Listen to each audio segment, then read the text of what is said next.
NSC national saving scheme. दोस्तों, यदि आप एनएससी में इन्वेस्टमेंट करना चाहते हैं तो इस वीडियो के साथ एंड तक बने रहिए। इस वीडियो में हम एनएससी के बारे में तो जानेंगे ही, साथ में इस वीडियो के एंड में मैं यह भी बताऊंगा कि किन्हें इस स्कीम में इन्वेस्टमेंट करना चाहिए। तो चलिए जल्दी से वीडियो को शुरू करते हैं। दोस्तों, नेशनल सेविंग सर्टिफिकेट आज़ादी के बाद से ही एक बहुत इम्पॉर्टेंट स्कीम रही है। गवर्नमेंट ने इस स्कीम को सेविंग्स को प्रमोट करने के लिए लॉन्च किया था और ये स्कीम सालों से गवर्नमेंट एम्प्लॉयज़ की एक बहुत ही फेवरेट स्कीम रही है। आपके फैमिली में, रिलेटिव्स में यदि कोई गवर्नमेंट एम्प्लॉय होंगे तो आप उनसे पूछ सकते हैं, उन्होंने इस स्कीम में इन्वेस्टमेंट किया ही होगा। दोस्तों, एनएससी का हमारे देश के डेवलपमेंट में एक बहुत बड़ा योगदान रहा है, क्योंकि लोगों ने जो पैसा एनएससी में इन्वेस्टमेंट किया था उन पैसों से गवर्नमेंट ने देश का इंफ्रास्ट्रक्चर बिल्ड किया है। देश के डेवलपमेंट में एक बहुत ही इंपॉर्टेंट रोल रहा है इस स्कीम का। यह एक गवर्नमेंट की स्कीम है, इसीलिए 100% सेफ है। इसमें कोई भी रिस्क नहीं है। हमें एक फिक्स्ड रिटर्न मिलता है, लेकिन ये जो फिक्स्ड रिटर्न है गवर्नमेंट इसे टाइम टू टाइम रिव्यू करती है। जो गवर्नमेंट का 5 ईयर बॉन्ड यील्ड है उसी से इसका भी इंटरेस्ट रेट लिंक्ड होता है। जब गवर्नमेंट के बॉन्ड की यील्ड बढ़ती है तो फिर इसका इंटरेस्ट रेट भी बढ़ता है, और जब बॉन्ड की यील्ड कम होती है तो इसका इंटरेस्ट रेट भी कम होते जाता है। अभी इस स्कीम में हमें 7.7 का एक बहुत ही अच्छा रिटर्न मिलता है। दोस्तों, इस स्कीम की सबसे खास बात यह है कि हम जब इस स्कीम में इन्वेस्ट करते हैं तो हमारा जो इंटरेस्ट रेट है वो लॉक हो जाता है, और फिर बाद में गवर्नमेंट चाहे इंटरेस्ट रेट को कम करे या ज़्यादा करे, हमारे इन्वेस्टमेंट पे कोई भी इसमें अंतर नहीं आने वाला है। हमें जो रिटर्न मिलने वाला है वो फिक्स मिलने वाला है। दोस्तों, नेशनल सेविंग सर्टिफिकेट जो है पहले हमें एक सर्टिफिकेट फॉर्म में मिलता था, इसीलिए इसे नेशनल सेविंग सर्टिफिकेट कहते हैं। लेकिन जब हम आज इस स्कीम को परचेस करते हैं तो हमें कोई सर्टिफिकेट नहीं मिलता, बल्कि हमें एक पासबुक मिलती है जिसमें हमारे इन्वेस्टमेंट और रिटर्न वगैरह की जो भी इंफॉर्मेशन होती है उसमें लिखी हुई होती है। इस स्कीम को हम पोस्ट ऑफिस से या फिर किसी भी कॉमर्शियल बैंक से बाय कर सकते हैं। जनरली बैंक्स को इस स्कीम को सेल करने में कोई इंसेंटिव नहीं मिलता है, इसलिए वो इन स्कीम्स को ज़्यादा प्रमोट नहीं करते हैं। यदि आपको भी इस स्कीम में इन्वेस्टमेंट करना है तो आपको भी नियरेस्ट पोस्ट ऑफिस में ही जाना होगा। दोस्तों, इस स्कीम में मिनिमम 1000 रुपीज़ से इन्वेस्टमेंट शुरू हो जाता है, जिसमें आप 100 रुपीज़ के मल्टीपल्स में कितना भी इन्वेस्टमेंट कर सकते हैं। मैक्सिमम इन्वेस्टमेंट की कोई भी लिमिट नहीं है। इस स्कीम में 5 साल का लॉक इन होता है। इस स्कीम का टेन्योर भी 5 साल का है, मतलब आप जो भी पैसा इन्वेस्टमेंट करेंगे वह 5 साल बाद आपको आपके रिटर्न के साथ मिलेगा।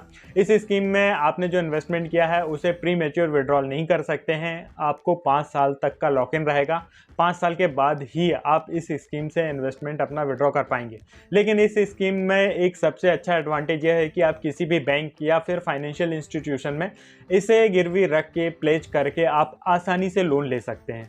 प्री मैच्योर विड्रॉल सिर्फ कुछ ही कंडीशंस में अवेलेबल रहेगा।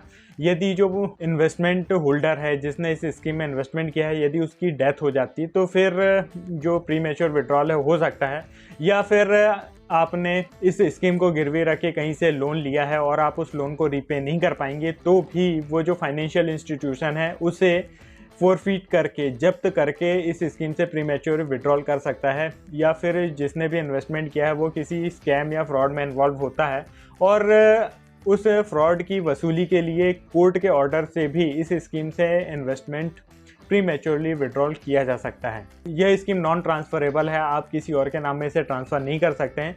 सिर्फ कुछ स्पेसिफिक कंडीशन में यदि जो इन्वेस्टर है उसकी डेथ हो जाती है तो नॉमिनी के या फिर जो जॉइंट होल्डर हैं उनके नाम में ये ट्रांसफ़र हो सकता है, या फिर कोर्ट ऑर्डर से, या फिर जो फाइनेंशियल इंस्टीट्यूशन है फॉरफीचर के केस में, जब्ती के केस में यह ट्रांसफ़र हो सकता है। दोस्तों, यह जो स्कीम है इंडिविजुअल और साथ ही साथ जॉइंट होल्डिंग में अवेलेबल है, जिसमें आप मैक्सिमम 3 होल्डर्स एक इन्वेस्टमेंट में जॉइंट होल्डिंग में रह सकते हैं।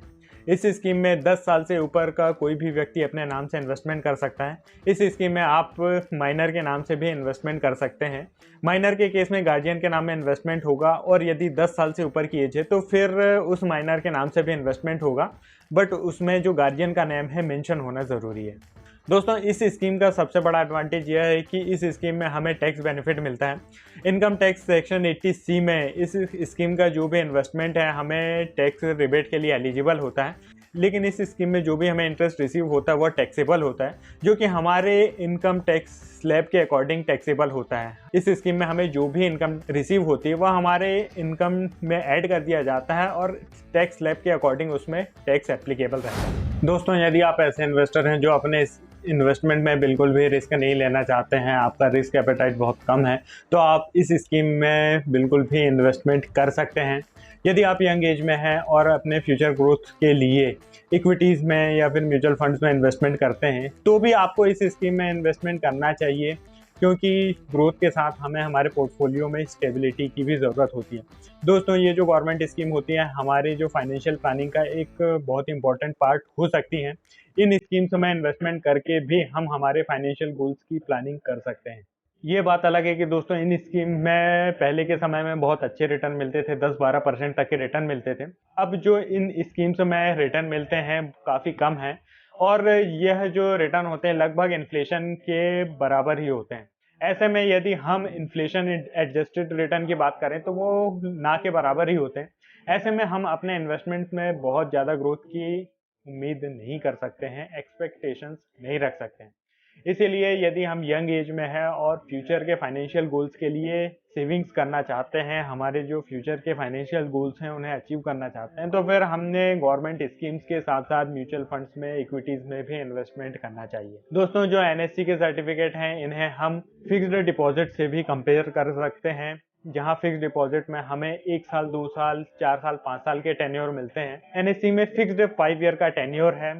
फिक्स्ड डिपॉजिट में हमने जो इन्वेस्टमेंट किया है वो एक छोटी सी पेनल्टी पे करके हम कभी भी विड्रॉ कर सकते हैं, लेकिन एनएससी में जो इन्वेस्टमेंट किया है उसे हम विड्रॉ नहीं कर सकते हैं। एफडी में हमें जो रिटर्न मिलते हैं, एनएससी में हमें फिक्स्ड डिपॉजिट से 1 से 1.5% तक के ज़्यादा रिटर्न मिलते हैं। जो भी इंटरेस्ट रिसीव होता है, यदि वो 40,000 से ज़्यादा होता है तो उस पर हमें 10% का टीडीएस देना होता है।